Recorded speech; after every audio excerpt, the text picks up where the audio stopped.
Hi, welcome to the Little Gardens Homestyle text class of A Course in Miracles. Grab your book and read along with us.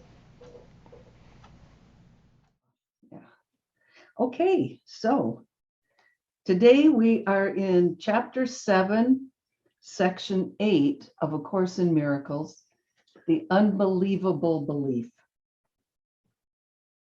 So the unbelievable belief in this section is that you can be alone and you can be without love and you can be without God. Yeah. That's the unbelievable belief. So before we get started, I'd like to turn to lesson 241 and integrate that into our reading today. Okay. So if you want to go to lesson 241, it's the one for today. It's on page 414 of the Foundation for Inner Peace version of the workbook. So this has this, one of the things that's interesting about this is that it has this idea of forgiving Jesus, which seems kind of counterintuitive. Yeah. But what he's saying in this lesson is that, if we want to join with Jesus, like he said in chapter 6, we have to share his beliefs. Mm-hmm.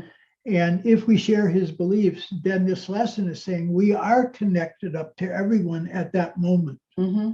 Right? Okay. So that's why it's saying if you forgive Jesus, then you're at one, you're extended to the whole of the sonship. Okay, great. And that's really important because we tend to think of extension as what we're doing or some action or some part of that.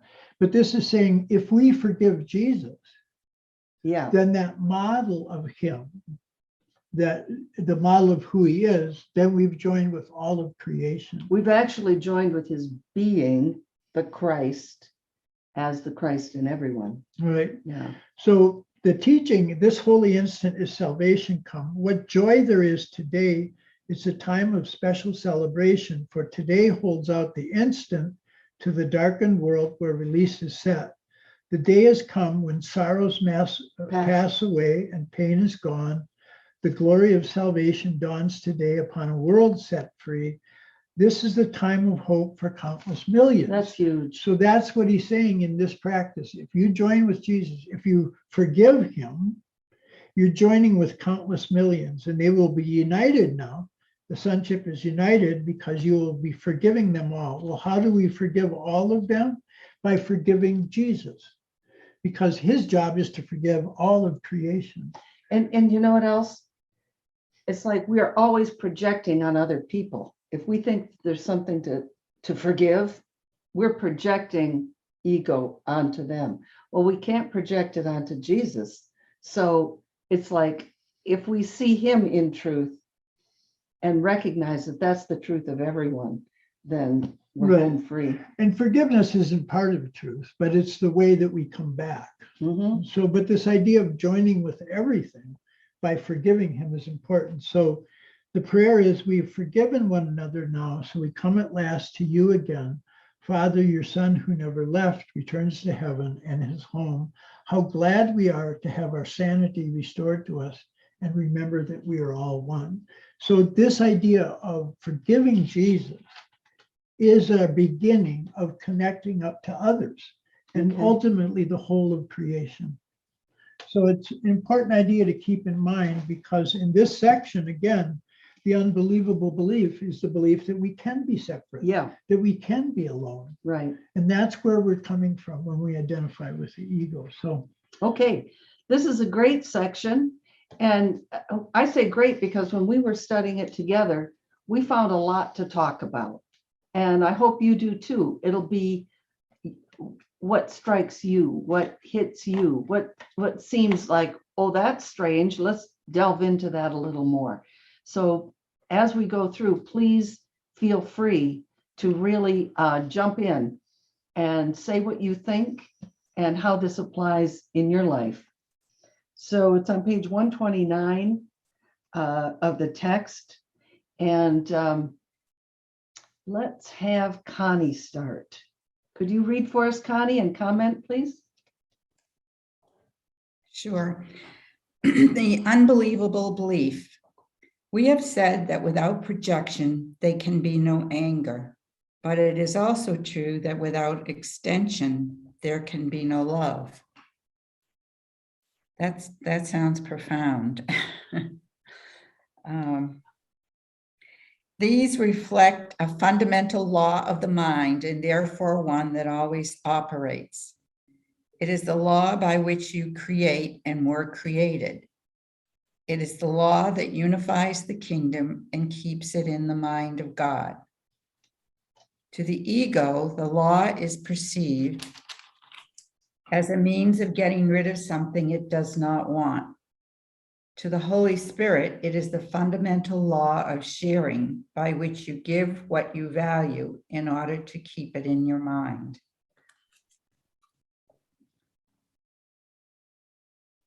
That last sentence is really, it's really powerful for me because I've been doing a lot of keeping that fundamental law alive in me, despite what's going on around, and it brings peace. It's challenging sometimes, but I find if I return to the Course and read it, it comes back to me. To the Holy Spirit, it is the law of extension. To the ego, it is the law of deprivation. And that is it a dichotomy when it's opposite? Yeah. It's like that's lately it's been seen like that's all of life. You know, it's like either you're extending or you're in the ego and depriving. It's almost like a constant pushback one way or the other. If therefore produces abundance or scarcity, depending on how you choose to apply it. Isn't that true? The choice is up to you, but it is not up to you to decide whether or not you will utilize the law. Every mind must project or extend because that is how it lives, and every mind is life. That kind of summarizes the whole Course in a nutshell. Either you're projecting or extending, and the results can be predicted based on what you're doing. Yeah, and you can tell by how you feel, whether it's it's like life and love, or I'm not getting my needs met. That'll tell you. Yep. Smallness versus bigness versus infinity kind of love. Yeah. Right. So that in 9, she was really good to point that out. So he's saying, our fundamental job here, because we've denied our true power, our fundamental job is to see that we're free to choose again, to see something. Yeah. And so that's why when we boil down our choices to something simple, like here, if we're coming from abundance, then we're going to extend the Holy Spirit's love. But if we're coming from lack or scarcity, then we're going to see our mind is projecting something it doesn't want. Right. That's the whole key to understand the difference between extension and projection. The ego projects to get rid of something. Right. It wants the guilt or the shame or the fear to be outside itself. Right. So when we see that it's a simple choice between two things like innocence or guilt, fear or love, and here, abundance or scarcity, that's when we'll know, am I extending love or am I projecting my mind's conflict? Right.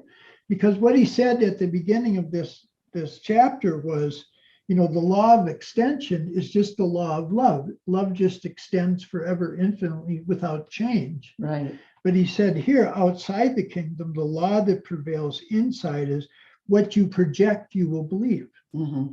So if I'm projecting the deprivation of the ego, that's how I'm going to see the world. Right. But if I'm coming from abundance, then I'm extending the Holy Spirit's miracle or whatever it was. Right. So remember from early on, scarcity and abundance are internal things. It's not about, stuff and money.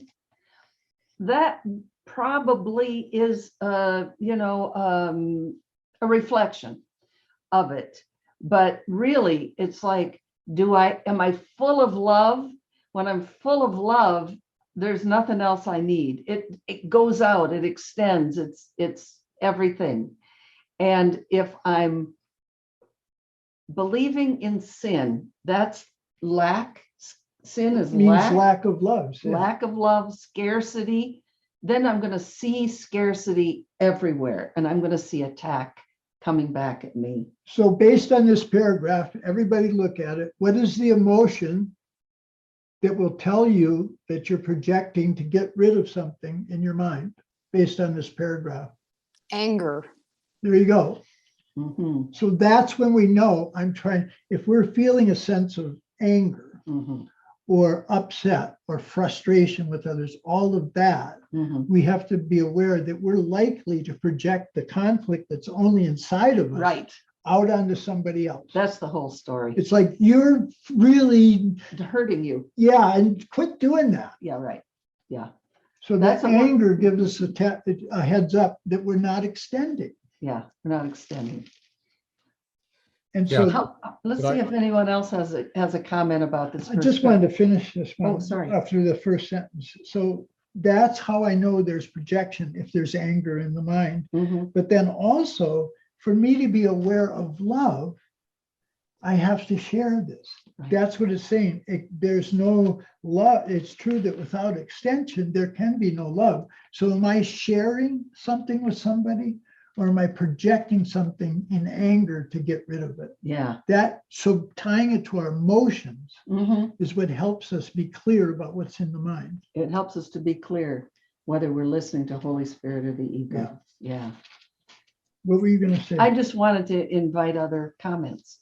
Yeah, I do. Maybe some clarification somewhere along the line of understanding or trying to understand oneness. I came up with the idea that once we just come in contact with our oneness, that all healing is done because God doesn't know anything else. Yeah. Are we saying something different than that here? No, I don't think so. no, Okay, well, let me give you a specific example. I have a close family member that I don't know what we're having, some kind of conflict, or at least I feel it in myself. And I not physically, but emotionally and from my heart, extend them love. And they use the word extension here. Are those two different acts, or are no. they same thing? Yeah. I think so. Yeah. So extension means, so think of God as extending himself as in love. creation, as the mind of God becomes the mind that's everywhere. Your mind, your brother's mind, everybody's mind. That's extension. Okay, And that is love. okay. Yeah. All right. So, I think it is. yeah. Anybody else want to weigh I was in just- on that? Yeah, sorry. I was just going to point out sentence 10, which is you can't not choose one or the other, which is like, so if I'm kind of sitting on the fence and I really don't know, there's no Switzerland here. We have to be very much, it's my responsibility and I can't shirk it. I can't say, well, this just happened. Yeah. It's always on me. Yeah. That's right. Hang I on. have a question. Is fear the same like an indicator like anger? Yes. Yeah. That's what he said at the beginning of chapter 6. It's easy to recognize this when anger is there. It's not as easy when fear is there. Uh-huh. It's hard to see fear as being an attack, but Uh-huh. it is an attack on Right. love. Right. Yeah. Yeah. Yeah. Fear, guilt, and anger seem to be the core emotions of separation. Yeah. And they're pretty much equivalent at the deep level. Hang on a second, okay, everybody. We're going to do something here.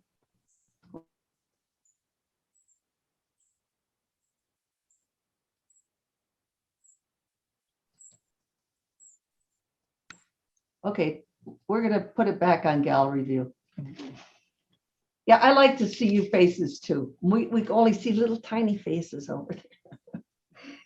Okay, so, So the one other thing, when we look this up, mind and spirit in the clarification of terms, yeah, he's saying mind is the mind of God when it's capitalized, but he's also saying here that this sense of just having my mind is that one mind, yeah, Yeah.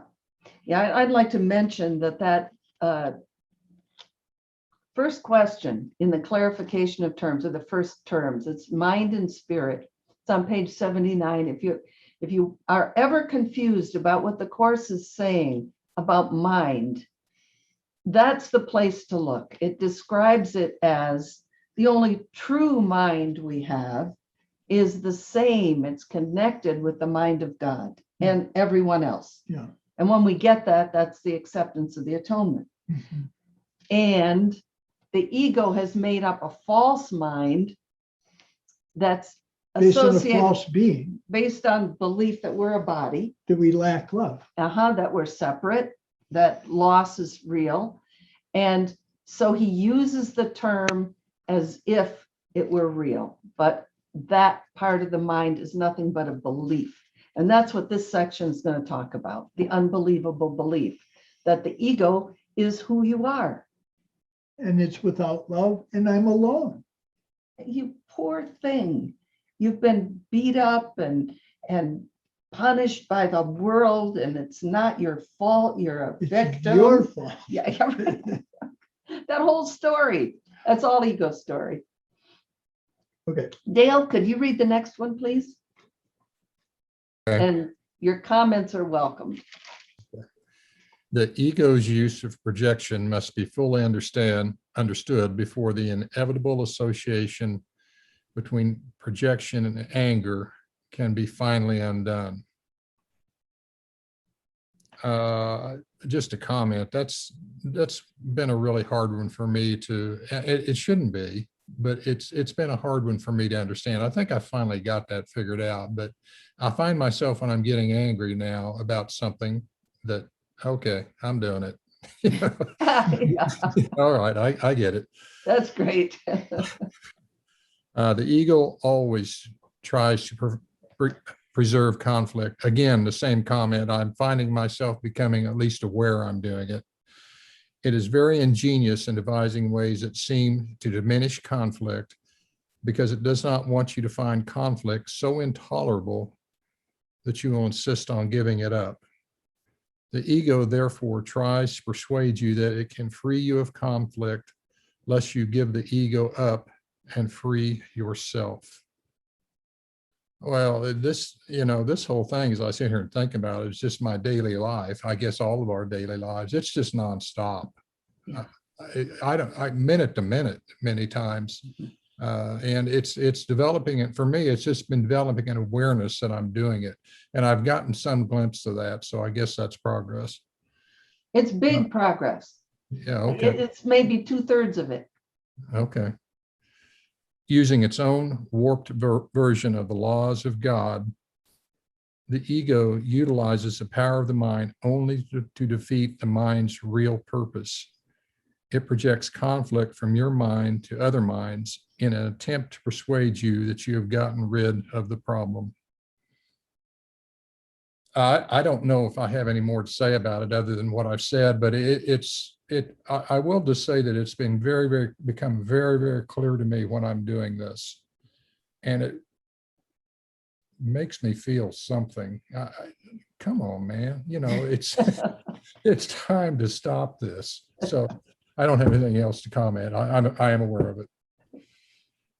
You know what I think is very cool is that it's saying that the association between projection and anger can be finally undone. We can recognize that we're doing it. And when we recognize it, it's like, hey, I get you on your game, ego. Yeah. I see what's going on. And then you don't believe in it as much. Right. It can be undone. And you undo it in little bits. Yes. So each little time you catch it and you say, I'm not going there, you're freer. You've learned. So let's talk about some examples from 2:4. The ego therefore tries to persuade you that it can free you of conflict, lest you give up the ego and free yourself. So one example we talked about is I have a certain kind of job and I'm doing this certain kind of work, but it's the work and the kind of people that are there that are causing me distress. Yeah. So now to solve that, the ego is saying, well, just go get a job. So just be with other people. Yeah. Just go get another job. And it's hiding the fact that the problem and the conflict is still there. Right. But it lets us think we've gotten rid of the conflict because we've been able to blame something else for what's going on with us. Exactly. And it's why men keep marrying the same women. Yeah. You know, she's like this, let me find a new one. Right. And then the same dynamic keeps coming up because it's not looking at it on the inside. Right. Is that relatable, that that's how the ego insistently thinks it persuades you it can get rid of the conflict? Yeah. And that's hard because sometimes your guidance is to leave a relationship or a job or something. I was given advice years ago, and I still think it's pretty good advice. It's like when you're in a situation like that, that's really challenging and really difficult, do your inner work to the extent that you can so you can leave it peacefully. You know, if you can leave it peacefully, then that's wonderful. In other words, I still love my ex-husband, you know, not in a romantic way, not in a way of wanting to be with him, but just accepting him just the way he is, you know. And it's like, yeah, but I don't want to be with that guy anymore. It's just not good for my growth. So anyway, that's a way of resolving it.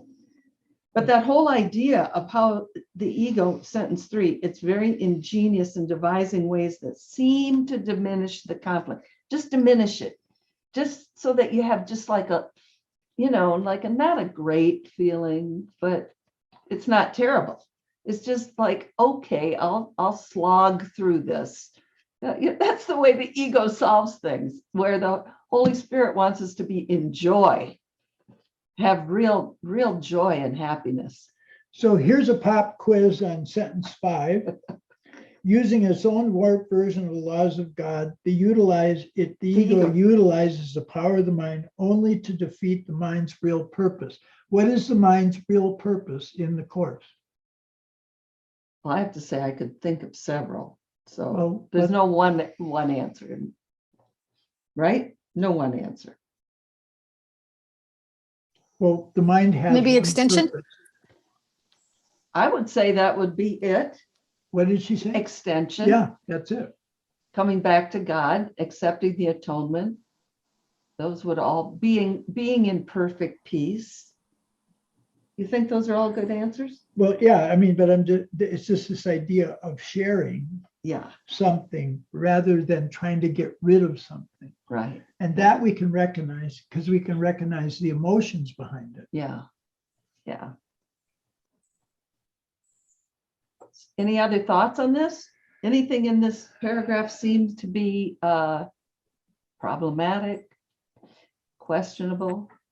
I was just going to comment for myself on what was it, 4 that we were just talking about, where the ego is trying to persuade you it can free you of conflict.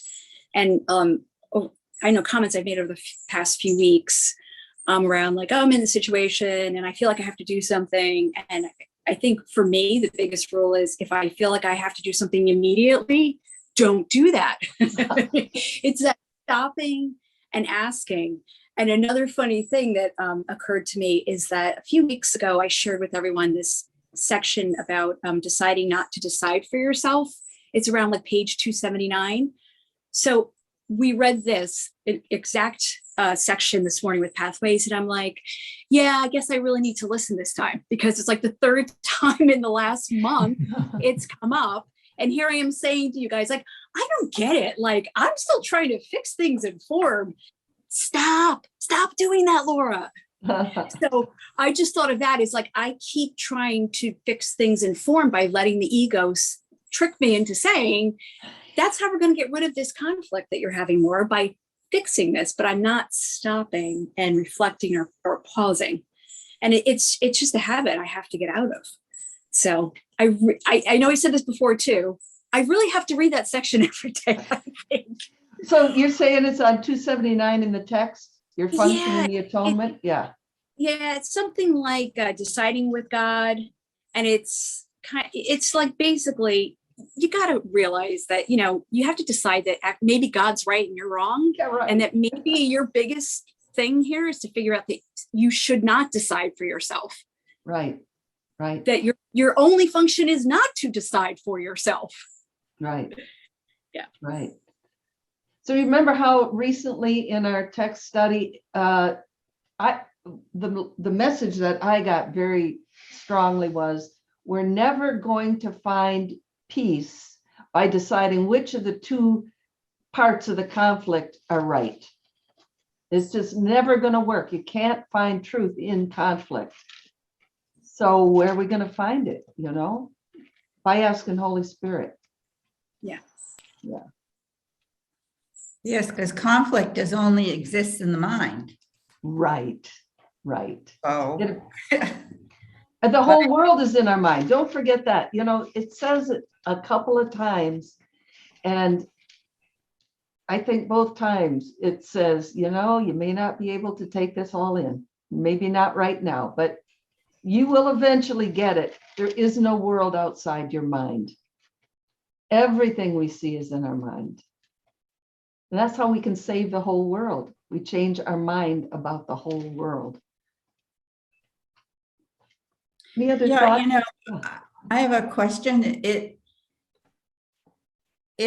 occurs as if sometimes lately how can I say this? It's like when I'm seeing someone else as guilty or wrong or whatever, all of a sudden I can see that that's all made up. It's like a really weird, because it's not lost, it's losing its power. Right. Making someone wrong or guilty or whatever is losing its power. Yeah, great. It's really, it's an odd feeling. Yeah. This is where the mind watching comes up, Yeah. right? So these little fears or little guilts or little things, if we don't watch them, they build up until there's depression, Yeah. until we feel helpless. Mm-hmm. So my example of 2:4, the ego tries to persuade you that it can free you of conflict. So I notice in my relationships with people, and I'll use you, that, I will keep observing what I think is your personality attribute, right? Flaws. Or whatever. And I think that that's wrong or bad or something. And my response to that is, well, I should just love her, which is true. Yeah. I should just love her. But what I don't realize is I'm making that up. Right. And saying, poor dear, I must love her then. Even though instead. she's got these But I gotta- criminal tendencies. But you see how applying love in that situation is maladaptive to Yes. the real problem? Because it's not real love. Right. Yeah. Yeah. We have to But undo the judgment. But the that's only what he thing that means works. by the ingenuousness of Yes. the ego. It seems to be loving to go, oh dear, I'll love you despite how messed up you are. Exactly. And those thoughts build and build and build. Yeah, they do. Because we look for it and then we prove it to ourselves. Yeah. It's like Connie was saying as she was speaking, I was thinking how it's a story. We tell ourselves a story, and then we want to see the story played out in the world. And it just keeps on going and going and going until we realize it's my story. It's not the story that's really happening. We take responsibility for it. This is good. The theme of diminishing the conflict Mhm. that the ego does in order so that you don't insist on giving it up, that seems really relevant to me, because I have this perception that other people are going through a lot more difficulty than I am. I'm not really facing the same challenges or struggles that other people are. Mhm. And yet then it seems like, well, everything's all right, really. Nothing's too much of a problem. So I can just carry on doing what I'm doing. But that even though it's diminishing the conflict, it's also seems to be diminishing the impetus to extend as well. Mhm. So it's like the first line of that first paragraph saying, without projection, there can be no anger. But it's also true that without extension, there can be no love. Yeah. So it's like you dumb down the projection and the anger, but it's also trying to get you to dumb down the extension and the love that you project, that you extend. Right on. So yeah, it's and then what he's saying, give what you value in order to keep it in your mind. So there's got to be that extension in order to really keep in your mind what is true. So it feels like the ego's strategy with me is like, all right, well, it's not really, you're not doing too much difficulty. Everything's got plain sailing, really. But by doing that, you're stopping you extending. Absolutely. So that feels like it's only recently that's sort of a bit become more aware of that, really. So it feels like an important realization. Yeah. Right on. That's a really, really helpful insight. Yeah. I recognize that. Yeah, it's like another way of that we insulate ourselves Sure. from other people, where, you know, the course's teaching on healing is see their perfection. And that's extension. So if we can see that they're suffering rather than saying, well, everything's okay with me, which I have to say I've done for years, it's like, yeah, but they appear to be suffering. Let me help heal by seeing the truth in them, by seeing the love that's in them, the power that's in them. We don't have to say anything, but just choose to extend the love of God that's in them as well as in us. See, but I think also is that's true, and that's truth. That's the truth of the kingdom. But he's saying that law has to be adopted to the teaching form here. Yeah. That what you project, you will believe. Yeah. And that's where the turnaround is, because we think our beliefs are formed from something outside, and then it makes me believe that. Yeah. Mm-hmm. But this is exactly what we're trying to do here, is together we can study these general concepts and, and the content here, but each student has to develop their own ways of being able to look at their thoughts and see what's really going on, to be able to put it into their own words. And then each one will develop their own, what we call repertoire, your tools. Right. Each one has to develop that, right? That's not something you can get from somebody else because it's so inside. Yep. So and the course gives us loads and loads of clues. And sometimes we just copy a sentence and say it to ourselves over and over, like in the workbook. And that will work. Other times we have to take the ideas and apply them and then make up a way to hang on to it for ourselves, usually in language. Are there any other thoughts about paragraph 2? Appears to be a pretty rich one. I think we can all recognize sentence 6, the ego projects conflict from your mind to other minds. So I'm watching the news and I see that horrible person and that horrible group of people and those horrible, horrible, horribles. Well, I'm projecting. I'm wanting to see it out there. I'm wanting to see the conflict out there. Where is the conflict? It's here. I desire to see it out there. So I will see it out there. It's not out there. I can just as easily extend love to people on both sides of that apparent conflict, because the truth is they're all the sons of God. All of us. You know, that's where in that last sentence, that's where it's saying the ego isn't really looking for joining with somebody or friends. It wants allies. To reinforce its belief system. So I make this sort of assessment of somebody that she's like this, and then I want to get other people to agree with me. Right. So it seems to be reinforced. Right. I mean, that's that's very devious. So everyone would say, well, of course, that's a very bad thing. That's a very bad thing. And I'm trying to get allies, Yeah, right, to right. join me in saying, yeah, she's the problem. So the bottom line of the course is there is only God. There is nothing but God. There is only love. There is nothing but love. And we're training ourselves out of the belief that separation, fragmentation, even pain is real. Right. I mean, it's this, we don't like to go ahead too much, but this later on, he's going to give us a way to understand what's in the mind by breaking it down to something very simple. So it's either love or a call for love. Right. It's not just their perfection. Mhm. We have to see they're calling They're- for love when yeah, they're doing that. Right. And yeah. we can see the Holy Spirit answer that call, If we ask. right? So Mhm. a call for love or love is our experience in Mhm. this classroom. Not just the truth and the perfection. Yeah, it's true. Yeah. It goes back to what Eric was saying. Leanne, would you like to read paragraph 3? There are two major errors involved in this attempt. First, strictly speaking, conflict cannot be projected because cannot be shared. Any attempt to keep part of it and get rid of another part does not really mean anything.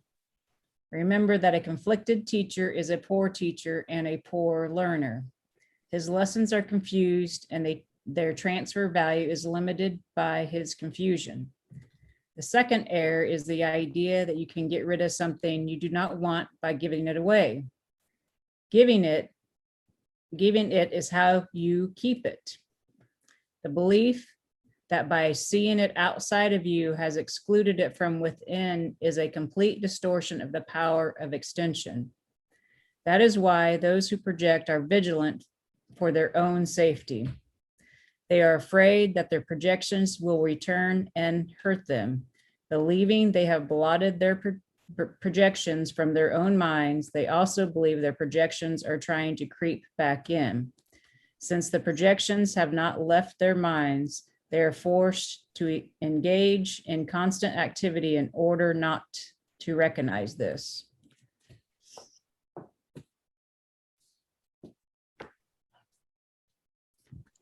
There's a lot in there. Yeah. What seemed to be most important to you? Well, number 4, remember that a conflicted teacher is a poor teacher and a poor learner. Mhm. So just a reminder, because I interact with people a lot throughout the day, and I lead several groups, and as seen as a person of, I don't know, authority or leader in a lot of situations. So I don't want to be a poor teacher. So but it's very hard not to, you're almost always projecting. And it's like we have our own propaganda that we're all spewing all over the world. And that propaganda is from our own personal experience and how we're viewing the world. Yeah. And so, I was talking to a girl that's in one of my groups on Saturday, and she was, Leanne, you're always so calm. I said, well, I don't see myself as calm per se, but I said, I know that with the work that I'm attempting to do, I need to be coming from a place of peace, and because otherwise I'm projecting onto you my own fears and my own propaganda, basically, and that's not helping you. And she's like, well, I just can't do that. And I'm like, yes, you can. But anyways, so it's, I think for me, there's a lot in this paragraph, but we have to be constantly aware of our personal conflict. Yeah. And there's no way around, like I said, moving, taking a new job, getting a new spouse, buying some fancy crystal, whatever, drinking special tea, whatever you read on the internet, until you come to terms with that, just your own inner being of peace, Yeah. knowing that you were created in the image of God, and that you've been held over the fire long enough, like a piece of silver. And when you see the image of the silver as it's time to move away. So otherwise it just keeps creeping back in, and it's natural to creep back in. Mhm. So as you're going through this process, I always think, God, I thought I had arrived. Yeah. I don't think maybe in this lifetime, maybe we'll ever completely arrive. So it's just a matter of being very self-aware, doing my own personal work. And each day, I learn something new about myself. Mhm. And some days I projected horribly, Mhm. and Yeah, we so do that the too. next day I, try to be a better extender, or the next moment when I realize I've done too much projecting, then I take ownership of that. I take personal responsibility and do my inner work. So then I'm not I love what Eric said. I think there's a lot of, I see many people just being bench warmers because their life is easy. Uh-huh. They don't have a lot of, as financial struggles or health struggles or anything. So they're just kind of being bench warmers. And our world needs everybody to step up to the plate and be that extension of love. Mhm. So Leanne, what you said about being aware that this is my personal stuff, Mhm. that's exactly what he means in that first sentence in 3, or the second sentence. First, strictly speaking, conflict cannot be projected because it cannot be shared. Okay, talk about that. All right, so I have this personal conflict based upon my experiences in time and space, Mhm. and that's led me to certain beliefs, Mhm. right? But it's still just my private movie Yeah, that's going on. And that's why I can't really project that conflict out in the world, because I'm just stuck in my own personal you can't, situation. you can't share it. You can project it. I could, Yeah. that's right, I can project it, but I can't share Mhm. the resolution of this conflict because it's a conflict internal to me. Right.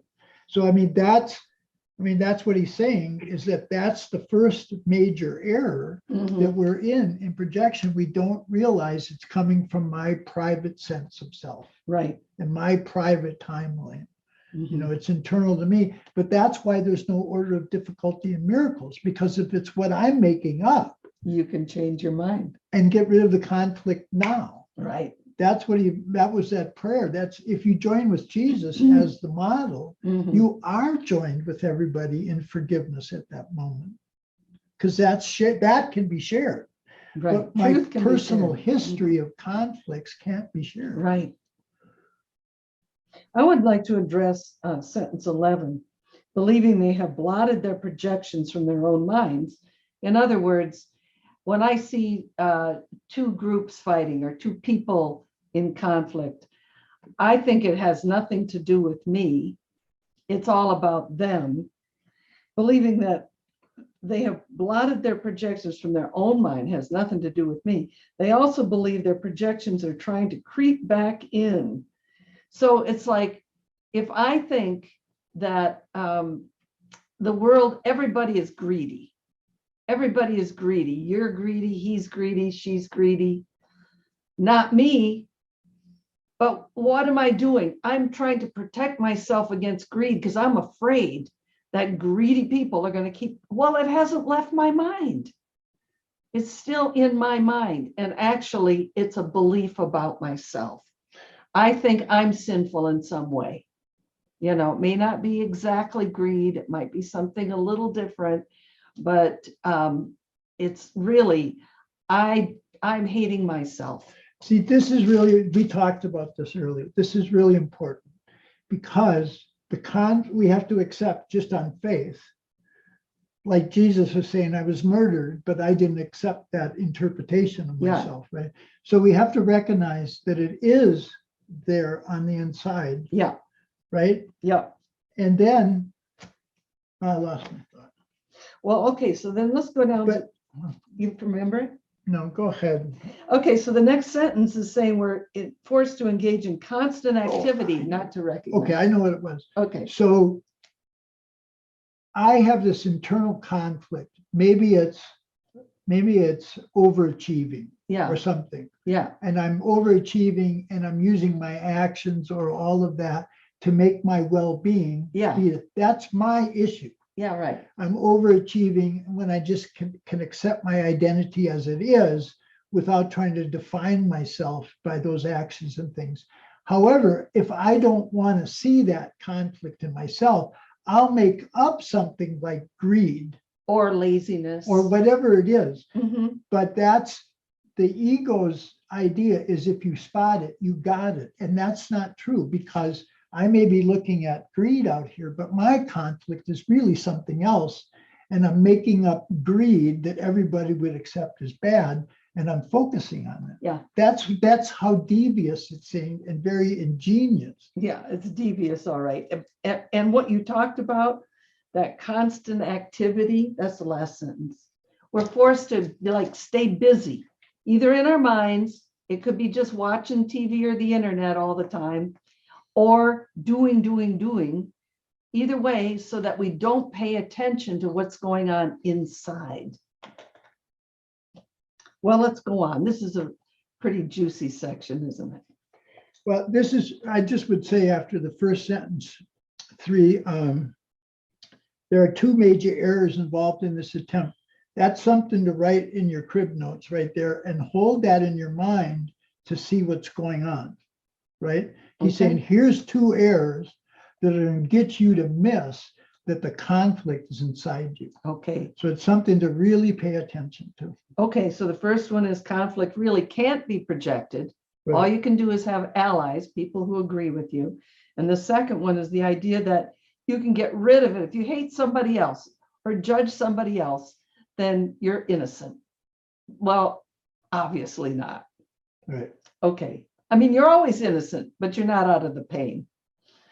And that one of the lessons in the workbook, Give Me Your Blessing, Holy Son of God, Yeah. it said when all that negativity is up there, you need a specific concrete target. Uh-huh. So that's why you're using people, particular kinds of people. Mm-hmm. Hate has to be very concrete. Mm-hmm. Yeah. And I want to just remind us all that when the Course says, when it talks about extension and love, it says, if you don't like somebody, you're hating them. You know, it's like, you can't say, I love you, but I don't like you. No, if you don't like somebody, you're judging against them. It's your ego that's choosing to believe that they are less than the holy child of God. So that's what he was saying back in From Vigilance to Peace, that this idea that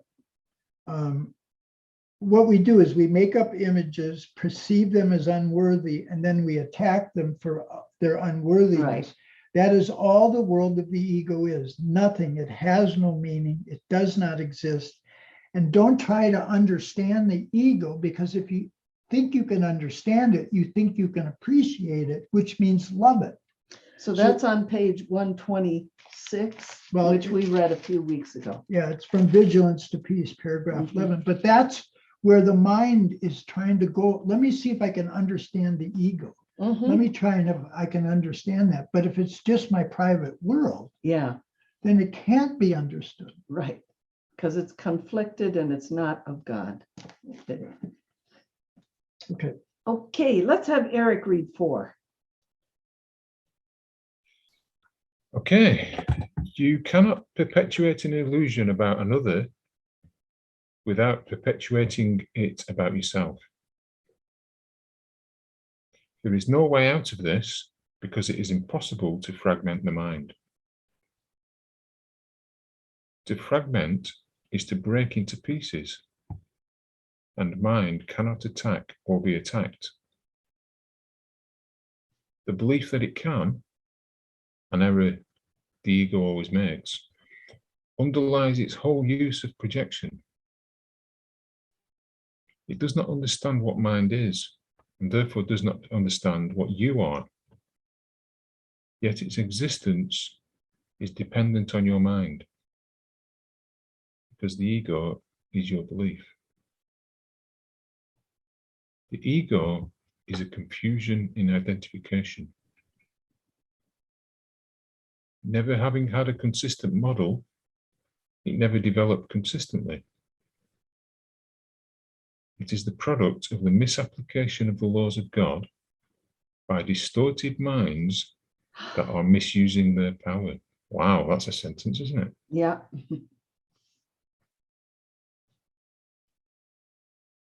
Yeah. The beginning where it's talking about fragmenting the mind, Yeah. thinking that you can break it into pieces and you can have this person and me and that group of people, and it's not possible, is it? That's it. Yeah. So as it says in the previous paragraph about seeing something outside yourself, you can't, because there isn't anything outside yourself. Yeah. We're dreaming a nightmare. So based on 4:8, it says, never having had a consistent model. Yeah. What's the consistent model in the Course for us? Jesus. Jesus. Yeah. That's why when we join with him, Mhm. we are joining with others because he's already forgiven them. Yeah. I want to just remind everyone that we don't have to have a relationship with Jesus to understand the Course. He's very clear in here, excuse me, that it'll be helpful. And if you want to just skip that, which I did for the first 16 years I read the Course, that's fine. It took me a long time to make friends with Jesus, so it's okay. Any other thoughts about paragraph 4? He's a pretty good model because he said, I've set this extreme example for you that I was tortured, murdered, and finally murdered, but I did not interpret myself. So he's a good model in that sense, because if you say something to me, just a little something to me, and I'm all undone, Yeah. he's teaching me I can overlook that because Jesus overlooked murder, torture, and crucifixion. Yeah. Yeah. So the ego is a confusion in identification. Who do we think we are? Are we this conflicted thing? Are we a separate thing, a body walking around, a being walking around in a meat suit? Is that what we are? Are we going to die when this flesh starts to fall apart? No, none of that. None of that is true. Mind is eternal. Some of the things that have been said about mind so far in the Course are you are mind, okay? You are spirit. You are life. It says right here in the same section, every mind is life. You are the will of God. All of these things are who we are and what mind is. So in 4:2, there's no way out of this because it's impossible to fragment the mind. What does he mean by that? And how do we fragment the mind? Why is it impossible to fragment the mind? I know you're not asking me. He doesn't want me to answer because I know the answers. You know the answers too. Well, if we share the same being, Mhm. then we share the same mind. Right. And if I begin to see that I get the same benefit by forgiving someone else as I do forgiving myself, then I can see that we must be joined in that idea. Mhm. And if we're joined in that idea, we must be joined in the mind and Mhm. therefore joined in being. That's why it's impossible to fragment the mind, because I can't see you differently than I Yeah. see myself. Okay. And how I see myself is how I'm going to see you. Mhm. So practically speaking, that's how he shows us the mind can't be fragmented. When we agree with Holy Spirit, we see that. If we agree with ego, it looks like everything's a fragment. Well, the biggest thing is separating cause and effect. Mhm. We Oh, don't yeah. see the cause as inside of us, That's right. and we think the effect or the cause is outside of us. Right. For the effect, that's the fragmentation That's- around cause and effect. That's huge. That's another subject, a huge subject. Laura, could you read 5 for us, please? Sure. Do not be afraid of the ego. It depends on your mind, and as you made it by believing in it, so you can dispel it by withdrawing belief from it. Do not project the responsibility for your belief in it onto anyone else, or you will preserve the belief. When you are willing to accept sole responsibility for the ego's existence, you will have laid aside all anger and all attack, because they come from an attempt to project responsibility for your own errors. But having accepted the errors as yours, do not keep them. Give them over quickly to the Holy Spirit to be undone completely, so that all their effects will vanish from your mind and from the sonship as a whole. So the ego is kind of parasitic, right? Because it can't live without its host, this belief that we give to it. I like that idea. Yeah. It's parasitic, yeah. Yeah, well, it can't live on its own, right? So Yeah. it's being fueled by us allowing ourselves to be asleep and not realize the power that we have of the mind, of who we really are, and that we are responsible, which goes back to, I think, paragraph 2, or maybe it was paragraph 1, but yeah, it was paragraph 110. The choice is up to us what system we want to use, either the Holy Spirit or the egos, but it's not up to you to decide. You have to decide. So that's this responsibility again. So I might want to not decide. So I might project my responsibility for this belief in the ego onto someone else, but that's not really going to help me. And it sounds like everything we're reading that says the more I try and give things away, the more they're mine. Right. So we have to play this whole game of charades of like, well, I got rid of that, but I'm really afraid it's coming back. And so I better keep busy and find another conflict that I could try and project, and on and on. Yeah. That was a really good explanation of what's going on.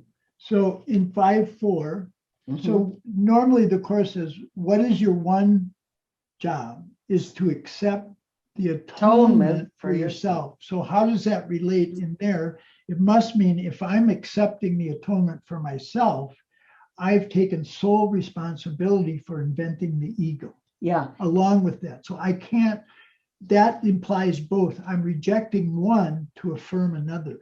Yep. I have to deny this ego to be able to affirm the Holy Spirit's extension.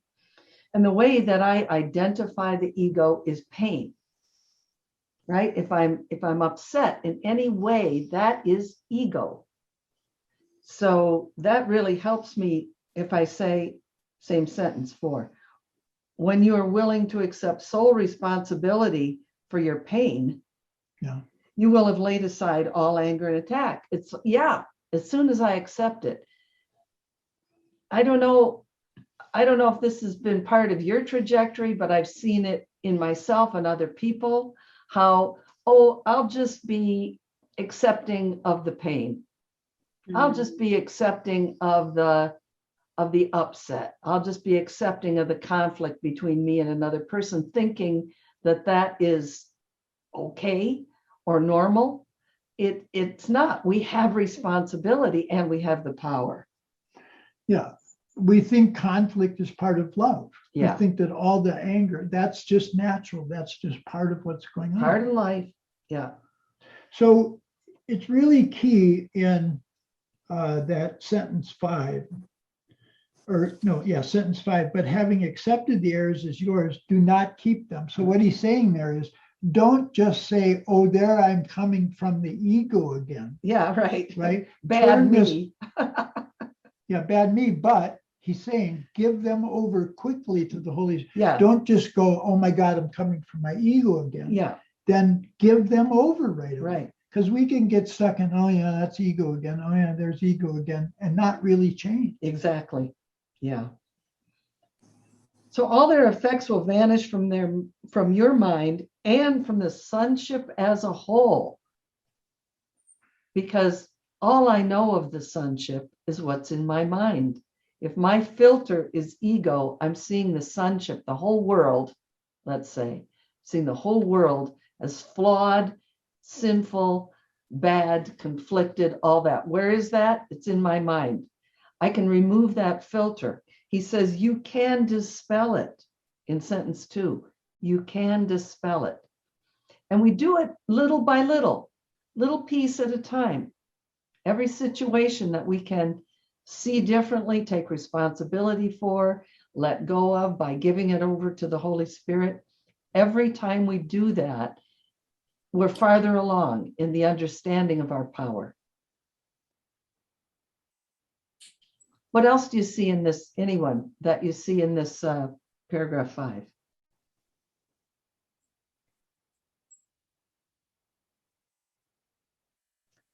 Well, then, was there somebody? Let's go on to 6 Well, then. just hang on a second. Okay. So that first sentence, Do not be afraid of the ego. so fear, Yeah. right?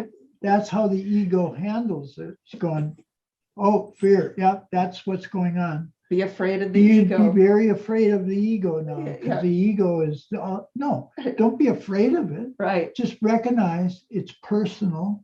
You're responsible for it and turn it over to the Holy Spirit. There we go. But fear is this idea that I've identified with the ego's attacks. Yeah. Yeah. Ego is fear. Let's see who's next. Kathy, would you read 6, please? Sure. The Holy Spirit will teach you to perceive beyond your belief, because truth is beyond belief and his perception is true. The ego can be completely forgotten at any time because it is a totally incredible belief, and no one can keep a belief he is judged to be unbelievable. The more you learn about the ego, the more you realize that it cannot be believed. The incredible cannot be understood because it is unbelievable. So that is such an easy pit to fall into, trying to figure out what the problem is. It's just, it's endless. Yeah. The meaningless of perception based on the unbelievable is apparent, but it may not be recognized as being beyond belief because it is made by belief.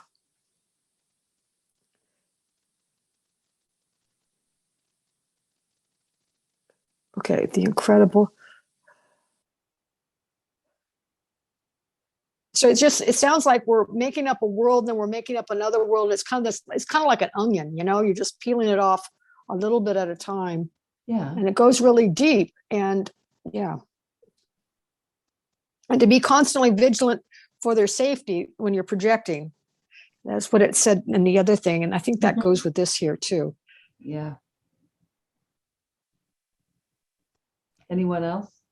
I have a question. So projection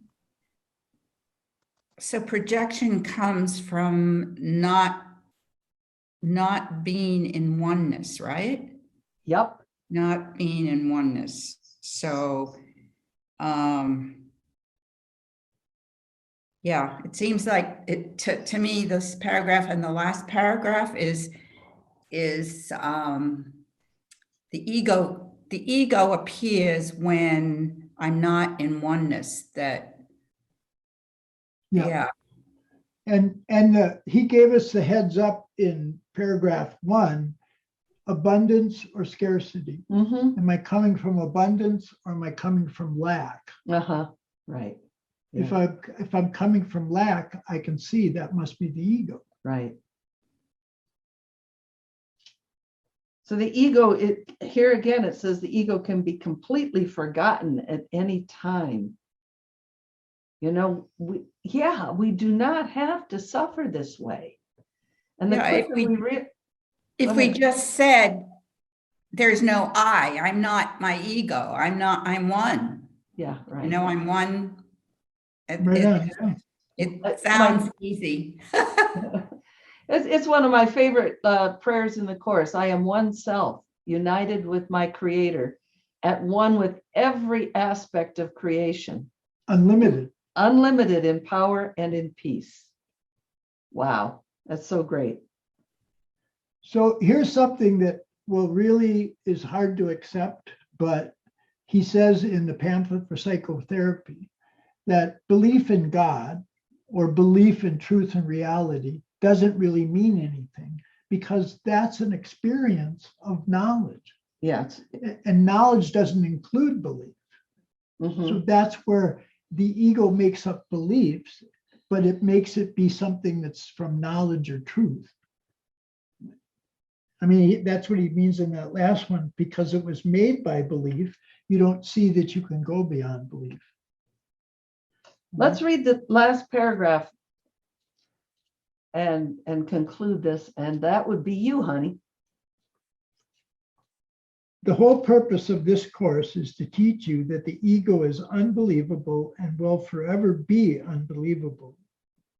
You who made the ego by believing the unbelievable cannot make this judgment alone. So the unbelievable belief is that I can be alone and be without love. Yeah.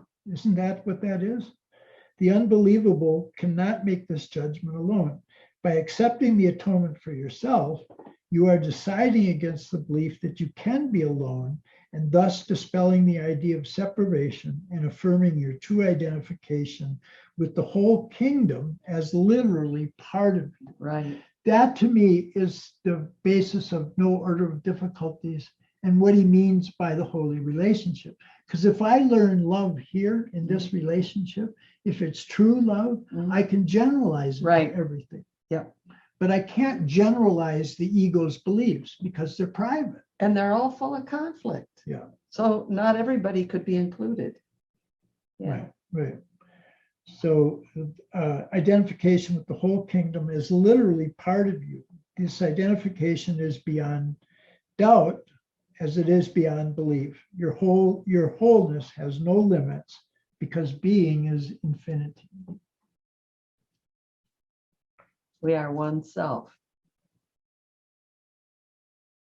So the first sentence there, the whole purpose of this course. That's kind of interesting to see it labeled like that, is to teach you that the ego is unbelievable.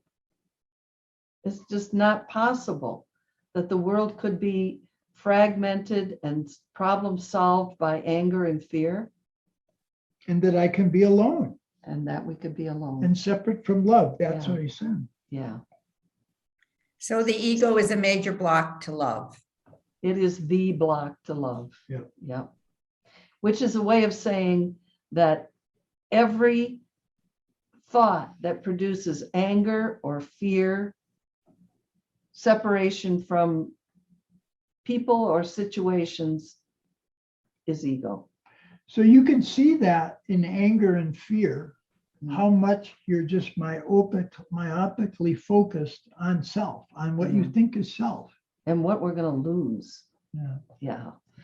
So it's asking us to turn our whole perception of the world upside down, basically. However, the way we're seeing the world now is a frown, right? And it's turning it into an upside down. An upside down frown is a smile. God's will for us is perfect happiness. Any thoughts from today or from anything we've read up till now? I'd just like to comment on 6 on the first sentence. I was just thinking while we were talking, once you're at peace, the problem or the situation appearing before us may still be there. And I've discovered in my life that if I can stay in peace and turn it over to Holy Spirit, I have to move forward in faith. Right, yeah. And sometimes, many times it keeps coming at least, but I'm staying at peace. And I have had the experience many times over that if I'll just stay in that place, it seems to resolve. Yeah, So yeah, yeah. Yep. The workbook has a lot about that. You know, how we change our mind and then the world changes. And we can't focus on changing the world any more than we could focus on changing the screen itself. We have to change the projector that sends the light out into the screen. But I think he's articulating something really valuable, that it's a process. Yeah. For instance, ideas about gender, belief in, this gender is this way, or this gender is that way. I know what men are like. I know what women are like. Mhm. That often takes a lot of learning to be undone. Yeah, It's a process. open your mind. Yeah. Yeah. Because we find in the world what we're looking for. If we're looking for separation, we find it. If we're looking for attack, we find it. And that's what the ego's looking for. So the unbelievable belief is like believing that 3 + 3 = 20. That's the ego, that's the world story. And, everybody thinks that way. And you just can say, well, that's just not the way it works on my path. And I'm gonna choose Holy Spirit instead. Any last thoughts? Thank you for being here. You guys are so beautiful and so valuable to our growth. Yeah, we're really blessed to have people to share the course. Yes, with we that are. Yeah, Really dedicated yeah, to the truth and, yeah, developing. So. yeah. Thank you, guys. Thank you so much. Thank you.